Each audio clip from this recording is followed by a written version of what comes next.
आज हूँ भोले बाबा बाहाघर जे थे कि बाबा ए निबंध कार्य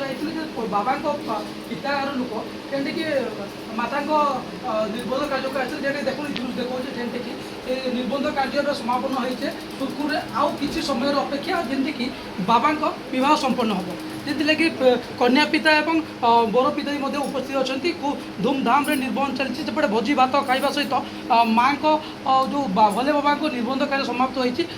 पिता अच्छा आलोचना करवा देखो माँ को कन्या पिता आप निजक केमती कौन रही के रीतिनीति पालन कर शिवाय माँ पार्वती झील आम घर विधा कर बहुत सौभाग्य बहुत गर्व आम परिवार समस्ते गर्व से माँ का आशीर्वाद पाइबा लगी बहुत संख्या तेणु मोर धर्मपत्नी को कहे से किसी पिता है कि निजक बहुत गौरवित बाबा पिता भले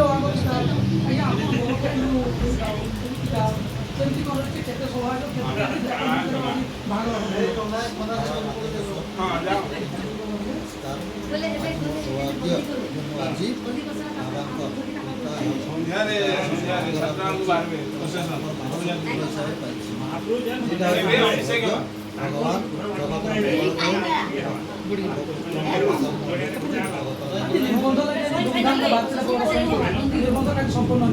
सब बाबा कर कारण सब से जमी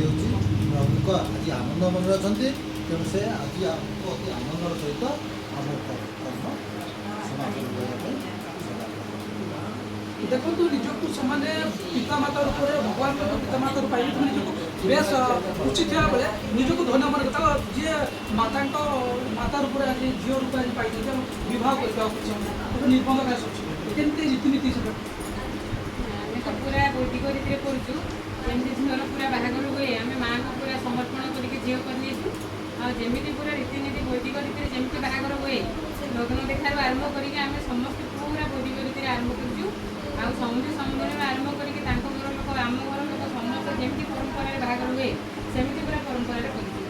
माँ पार्वती आम कन्या रूप में पाइचु से आम केते जन्म से पुण्य कर मैंने आम निजे गणना भी करूँ ना तेणु विशेष कर कौन सर्वमंगल मांगल्ये शिवे सर्वार्थसाधिके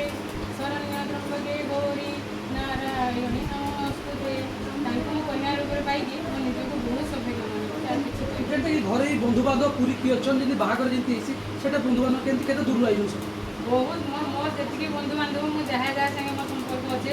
आम मो बापा घर आ मो माँ घर समस्ते मोर बंधु बांधव सांग साथी समस्ते उपस्थित अच्छा माँ घर बाहर एत मैं सुंदर भाव उपभोग कर देखिए मैंने निजक बहुत गर्वित लगुच देखो शुणुले जेने कि बंधु बांधव घर फाटी पड़ा इपटे निबंध कार्य धूमधाम सर कि आज आप निबंध जोग माँ को निबंध के भावपूर्ण संसार सारम जोगेन्द्र हारम सदा वसंतम हृदय भवम भवानी ओम नमस्कार बाबा मातंगेश्वर जहाँकर लगी एवं जी कृपा करदे सबकि संभव हो जाए अपर में कर्मदायक जे धर्मपत्नी ये विचित्र लीला ये नृत्यमंडल हूँ सृष्टि सबू स्थान सुंदर स्थान हूँ नृत्यमंडल से देवता माने स्वर्गर नृत्यमंडल को आसती विचरण करने आज कि मानवीय लीला ये चली वास्तविक आम कहूचे संबलपुर शीतल षष्ठी हूँ समग्र भारत वर्ष एक निछक उदाहरण किंतु आम बौद्ध में बाबा मातंगेश्वर जो शीतल षष्ठी यात्रा आज पालन करने जाऊे रीतिनीति हिंदू धर्मर रीतिनीति आम पश्चिम ओडिशार रीतिनीति अनुसार ये परंपरा आज आम ये चली जमी कन्या घर जी प्रथम बर घर को देखापी से परंपरा भी आम सरी